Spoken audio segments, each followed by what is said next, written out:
മാന്യ പ്രേക്ഷകർക്ക് നമസ്കാരം. ഞാൻ ആസ്ട്രോളജർ ഗണപതി നിലയം മോഹൻദാസ്. 1201 ആണ്ട് കർക്കിടക മാസത്തിൻ്റെ ഫലപ്രവചനങ്ങളിലേക്ക് ഏവർക്കും സ്വാഗതം. കർക്കിടക മാസം മലയാളികൾക്ക്, പ്രത്യേകിച്ച് മലയാളികൾക്ക് ഏറ്റവും പ്രധാനപ്പെട്ട ആധ്യാത്മിക മാസമാണ്. എല്ലാ ക്ഷേത്രങ്ങളും ഉണർന്നു, എല്ലായിടത്തു നിന്നും രാമായണ പാരായണം ഉണർന്നു കേൾക്കുന്നു. സ്ഥിര അമ്പലത്തിൽ പോവാത്തവർ, ക്ഷേത്രത്തിലൊക്കെ ദർശനത്തിനൊന്നും പോവാത്ത ആൾക്കാരൊക്കെ ഒത്തിരി പേര് കർക്കിടക മാസം ആകുമ്പോഴത്തേക്കും ക്ഷേത്ര ദർശനത്തിനൊക്കെ കൂടുതലായിട്ട് വന്നതായിട്ട് കാണാം. മഴയും തണുപ്പും ഭീതിയും പണിയില്ലായ്മയും പണ്ടൊക്കെ പട്ടിണിയും ഒക്കെ ഉണ്ടായിരുന്ന ഒരു സ്ഥലത്തു നിന്ന്, അത്രയ്ക്ക് മോശമായിട്ടിരുന്ന ഒരു സാഹചര്യത്തിൽ നിന്ന് ആധ്യാത്മിക ശക്തിയെ ഉണർത്തുക വഴി സമൂഹത്തിന് ഊർജം കൊടുക്കാൻ സാധിക്കും എന്ന് മനസ്സിലാക്കിയവരായിട്ടുള്ള നമ്മുടെ പൂർവികരായിട്ടുള്ള ആൾക്കാർ സമൂഹത്തിന് വേണ്ടി ചെയ്ത വലിയൊരു ഗുണമാണ് കർക്കിടക മാസ ആചരണം, രാമായണ മാസ ആചരണം മുതലായിട്ടുള്ള കാര്യങ്ങൾ. അപ്പോൾ രാമായണ മാസം ആചരണത്തിൽ എല്ലാവരും വളരെ ഊർജ്ജസ്വലരായിട്ട് ആത്മാർത്ഥമായിട്ട് പങ്കെടുക്കണമെന്ന് പ്രത്യേകിച്ച് പറയുന്നു. രാമനാമം എന്ന് പറഞ്ഞൊരു സംഭവത്തിൻ്റെ ശക്തി ലോകത്തേക്ക് ഏറ്റവും വലിയൊരു മന്ത്രമാണ്. എത്ര വലിയ കൊടും പാപത്തിൽ നിന്നും നമ്മൾ രക്ഷപ്പെടും, എത്ര വലിയ കർമ്മബന്ധങ്ങളിൽ നിന്നും ആത്മാവ് രക്ഷപ്പെട്ട് മോക്ഷത്തെ പ്രാപിക്കും. രാമപാദം ചേർക്കണേ മുകുന്ദ രാമപാഹിമാം എന്ന് പറയുന്നില്ലേ, രാമപാദം ചേരുകയെന്ന് വെച്ചാൽ അർത്ഥം മോക്ഷം കിട്ടുക തന്നെയാണ്. അപ്പം എല്ലാവരെയും ഈ കർക്കിടക മാസ രാമായണ പുണ്യങ്ങളിലേക്ക് സ്വാഗതം ചെയ്യുന്നു. അപ്പോൾ ഞാനിപ്പോൾ ഇവിടെ സംസാരിക്കാൻ ഉദ്ദേശിക്കുന്നതായിട്ടുള്ള കാര്യം വെച്ചിട്ടുണ്ടെങ്കിൽ കർക്കിടകം രാശി, ഏറ്റവും പ്രധാനമായിട്ടുള്ള കർക്കിടകം രാശിയെ പറ്റി തന്നെയാണ്. കർക്കിടകം രാശിക്കാർക്ക് 2026 ജൂൺ 2 കഴിഞ്ഞപ്പോൾ തന്നെ സംഭവിച്ച ഒരു ഭാഗ്യോദയമാണ്. എല്ലാ കാര്യത്തിനും തടസ്സമായിട്ടിരുന്ന 12ാം സ്ഥാനത്ത് മറിഞ്ഞിരുന്ന വ്യാഴം, അല്ലെങ്കിൽ ദൈവം, അല്ലെങ്കിൽ ദൈവാധീനം, അവരുടെ ലഗ്നത്തിലേക്ക് തന്നെ, ചന്ദ്രൻ നിൽക്കുന്ന രാശിയിലേക്ക് തന്നെ, കർക്കിടകത്തിലേക്ക് തന്നെ ഉച്ചരാശിയിലേക്ക് വന്നു എന്നുള്ളതാണ്.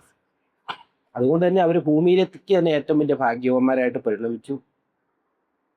അപ്പോൾ കർക്കിടക മാസ ഫലത്തെ പറ്റി പറയുകയാണെങ്കിൽ, കർക്കിടക ലഗ്നത്തിലേക്ക് ആ മാസം ആരംഭിക്കുമ്പോൾ സൂര്യനും വ്യാഴവും കൂടി ഒരുമിച്ച് നിൽക്കുന്നു എന്നുള്ളതാണ്.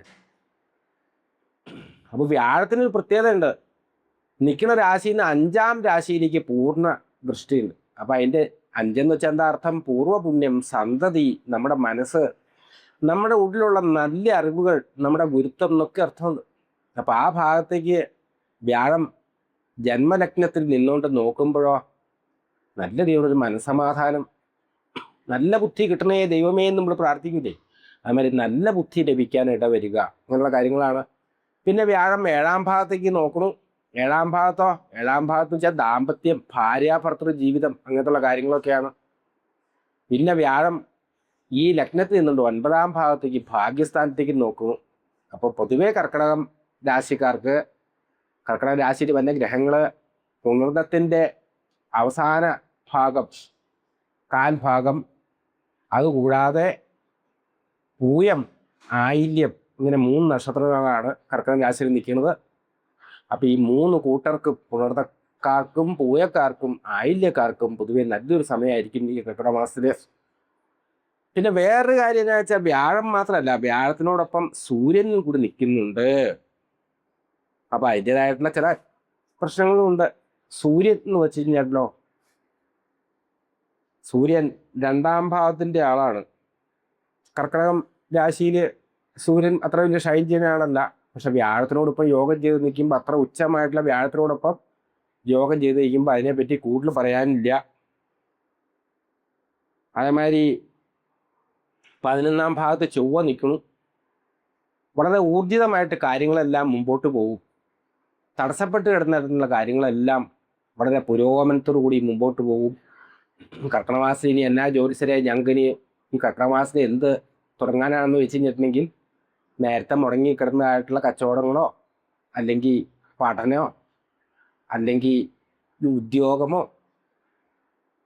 അങ്ങനത്തുള്ള കാര്യങ്ങളൊക്കെ ഉണ്ടെന്നുണ്ടെങ്കിൽ അതിനൊക്കെ ഒരു മുമ്പോട്ടുള്ള ഒരു ഗതി ഉണ്ടാവും. പിന്നെ ചില കഴിവും അതിനുള്ള അർഹതയൊക്കെ ഉള്ളവർക്ക് ചില പുരസ്കാരങ്ങളും അംഗീകാരങ്ങളൊക്കെ കിട്ടും. സേവന മേഖലയിലോ പൊതുപ്രവർത്തനത്തിൻ്റെ മേഖലയിലോ സാഹിത്യത്തിലോ അതുപോലെയൊക്കെയുള്ള പല പല വിവിധ മേഖലകളിലായിട്ട് അവാർഡുകളോ അംഗീകാരങ്ങളോ കിട്ടാൻ സാധ്യതയുണ്ട്. അതുപോലെ പ്രധാനമായിട്ട് പറയാനുള്ള ഒരു കാര്യം എന്ന് വെച്ചാൽ വാക്കുകൾ സൂക്ഷിക്കണം. വാക്കുകൾ മുഖേന ശത്രുത്വം സമ്പാദിക്കുന്ന ഒരു കാര്യം ഇതിലുണ്ട്. അപ്പോൾ അതുകൊണ്ട് എന്താ ആരൊക്കെ പറയാൻ കാരണം എന്ന് വെച്ചാൽ രണ്ടാം ഭാഗത്ത് പരസ്പരമായിട്ടുള്ള ശത്രുക്കളായിട്ടുള്ള ശുക്രനും ചന്ദ്രനും കാര്യം ശുഭഗ്രഹങ്ങളായിട്ട് നിൽക്കുന്നു. അതിനോടൊപ്പം തന്നെ കേതുവും ഗുളികനും കൂടി കർക്കിടക മാസം 1-ാം തീയതി വരുമ്പോഴത്തേക്ക് ഗുളികനും വരും. അപ്പോൾ അതിൻ്റെ പേരിൽ വളരെ നല്ല ഫ്രണ്ട്ഷിപ്പുകളോ കാര്യങ്ങളോ ഒക്കെ ഒന്നും ആലോചിക്കാത്ത രീതിയിലോ അല്ലെങ്കിൽ അമർഷം കൊണ്ടൊക്കെ പറഞ്ഞ വാക്കുകൾ കൊണ്ട് മുറിവേൽക്കാനുള്ള സാധ്യതയുണ്ട്. അപ്പം നല്ല രീതിയിലുള്ള ദാമ്പത്യ ജീവിതം, നല്ല രീതിയിലുള്ള സന്താന ഗുണം, മക്കളൊക്കെ നല്ല മാർഗം കിട്ടാനായിട്ട് ഇടവരികയോ അല്ലെങ്കിൽ ഇപ്പോൾ അഡ്മിഷൻ്റെ കാലമൊക്കെ ആണെങ്കിൽ അഡ്മിഷനൊക്കെ നല്ല രീതിയിൽ കിട്ടിയെന്ന് കേൾക്കുകയോ അതുപോലെ കല്യാണമൊക്കെ വല്ല മുടങ്ങി കിടക്കുകയൊക്കെ ചെയ്യുകയായിരുന്നുണ്ടെങ്കിൽ ഇന്നാൾ പോയി നോക്കിയ കേസിൻ്റെ അവർ സംശയമില്ലായിരുന്നു പറഞ്ഞു ഇപ്പോൾ അത് ഉറപ്പായിട്ട് വിളിച്ചിട്ടുണ്ട് കേട്ടോ എന്നൊക്കെ പറഞ്ഞ മാതിരിയുള്ള ചില കാര്യങ്ങളൊക്കെ ജീവിതത്തിൽ സംഭവിക്കാനുള്ള സാധ്യതയുണ്ട്. അപ്പോൾ ഈ കാര്യങ്ങളെല്ലാം നമുക്ക് നന്നായിട്ട് കിട്ടാൻ വേണ്ടി നമ്മളിപ്പോൾ ഈ പറഞ്ഞ കാര്യങ്ങൾ ഇങ്ങനത്തുള്ള അനുഗ്രഹങ്ങളെല്ലാം കിട്ടാൻ വേണ്ടിയിട്ട് വ്യാഴപ്രീതി ചെയ്യണം. വ്യാഴപ്രീതി ചെയ്യാൻ വിഷ്ണുവിനെ പ്രീതിപ്പെടുത്തണം. വ്യാഴാഴ്ച വിഷ്ണു ക്ഷേത്രത്തിൽ പോയി തൊഴുക. വിളക്ക്, മാല, ഭാഗ്യസൂക്ത പുഷ്പാഞ്ജലി, ഭാഗ്യസൂക്ത മന്ത്രാർച്ചന, പാൽപ്പായസ നേദ്യം, അതൊരു സാമാന്യമായിട്ടുള്ള ഒരു വഴിപാടാണ്. നെയ്വിളക്ക്, വെറും വിളക്കല്ല കേട്ടോ, നെയ്വിളക്ക്. അതുപോലെ സൂര്യനെ പ്രീതിപ്പെടുത്താനോ, സൂര്യനെ പ്രീതിപ്പെടുത്താൻ ചെയ്യേണ്ട കാര്യം എന്ന് വെച്ചാൽ ഞായറാഴ്ച ദിവസങ്ങളിൽ പരമശിവനെ തൊഴുന്നത്. നമ്മുടെ നാട്ടിൽ സൂര്യൻ്റെ അമ്പലങ്ങൾ വളരെ കുറവാണല്ലോ, സൂര്യക്ഷേത്രങ്ങളില്ല. അപ്പോൾ ജ്യോതിഷം പറയുന്നത് സൂര്യൻ ശിവൻ തന്നെയാണെന്നാണ്. അപ്പോൾ സൂര്യനെ പ്രീതിപ്പെടുത്താൻ വേണ്ടി ഞായറാഴ്ച ദിവസങ്ങളിൽ ശിവക്ഷേത്രത്തിൽ വിളക്ക്, മാല, അഹോരമന്ത്രാർച്ചന, ധാര അതുപോലുള്ള കാര്യങ്ങളൊക്കെ വളരെ നല്ലതാണ്. ജലധാര പ്രത്യേകിച്ചും വളരെ നല്ലതാണ്. അപ്പോൾ അതുപോലുള്ള കാര്യങ്ങൾ ചെയ്യുക. അതേമാതിരി ദേവിയെ പ്രീതിപ്പെടുത്തുന്നതും വളരെ നല്ലതാണ്. 11-ാം ഭാഗത്ത് ചൊവ്വ നിൽക്കുകയാണ്. ചൊവ്വാഴ്ചകളിൽ ഭദ്രകാളിയെ തൊഴുന്നതും ശത്രുസംഹാര പുഷ്പാഞ്ജലി, ഭാഗ്യസൂക്താർത്ഥന, കടുംബായസ നേദ്യം അതുപോലെയുള്ള കാര്യങ്ങളൊക്കെ ചെയ്യുന്നത് വളരെ നല്ലതാണ്. പ്രത്യേകിച്ച് പറഞ്ഞൊരു കാര്യം വെച്ചാൽ സൂര്യനും വ്യാഴവും കൂടി ആയിട്ടിരിക്കുമ്പോൾ നിങ്ങളുടെ ഏത് കാര്യത്തിനും പെട്ടെന്ന് പ്രയോജനം കിട്ടുന്ന ഒരു കാര്യമാണ് ആദിത്യ ഹൃദയ മന്ത്രം എന്നൊരു മന്ത്രമുണ്ട്.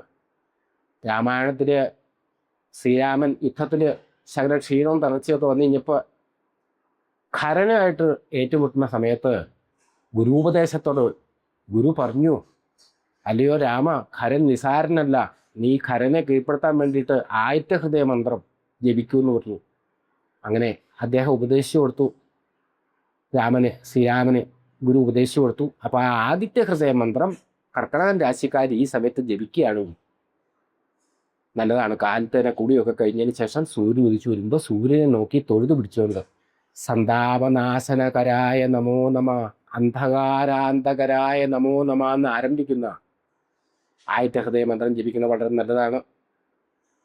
അപ്പം എല്ലാവർക്കും, കർക്കിടക രാശിക്കാരായിട്ടുള്ള എല്ലാവർക്കും നല്ലത് വരണം.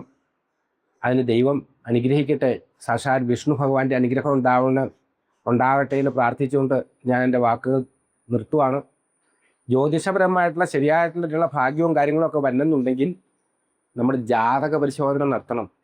ഉത്തമരായിട്ടുള്ള ഏതെങ്കിലും ആചാര്യന്മാരുടെ അടുത്ത്, ജ്യോതിഷന്മാരുടെ അടുത്ത് ജാതകമൊക്കെ കാണിച്ചു കൊടുത്ത് അതിനൊക്കെ പരിഹാരം ഉണ്ടാക്കി വഴിപാട് കഴിക്കാനൊക്കെ വളരെ നല്ല സമയമാണ് കർക്കിടകം മാസം. ഇത് സംസാരിച്ചുകൊണ്ടിരിക്കണേ ഞാൻ തന്നെ അത് ചെയ്ത് തന്നെന്നുണ്ടെങ്കിൽ ഇത്തിരി കോളൊക്കെ വിളിക്കുന്നുണ്ട്. അവർക്കാണെങ്കിൽ വാട്സാപ്പിൽ എല്ലാ ഡീറ്റെയിൽസും കൊടുത്തിട്ടുണ്ട്. വാട്സാപ്പ് നമ്പർ കാര്യങ്ങളൊക്കെ ഉണ്ട്. അവിടെ നമ്മുടെ ജനന സമയം എന്ന് വെച്ചാൽ ഡേറ്റ് ഓഫ് ബർത്ത്, അതേമാതിരി ബർത്ത് ടൈം, കറക്റ്റ് ടൈം, നിങ്ങളുടെ ജില്ല ഇത്യാദി കാര്യങ്ങൾ, നിങ്ങൾക്ക് അറിയേണ്ട കാര്യങ്ങൾ ഇതൊക്കെ ആയിട്ട് വാട്സാപ്പിൽ വന്നാൽ അതിനൊക്കെ വളരെ കുറഞ്ഞ ചെലവിൽ നമ്മളെ കൊണ്ട് തന്നെ ചെയ്യാവുന്ന ലളിതമായിട്ടുള്ള കാര്യങ്ങൾ നിങ്ങൾക്ക് നിർദ്ദേശിച്ച് തരാവുന്നതാണ്.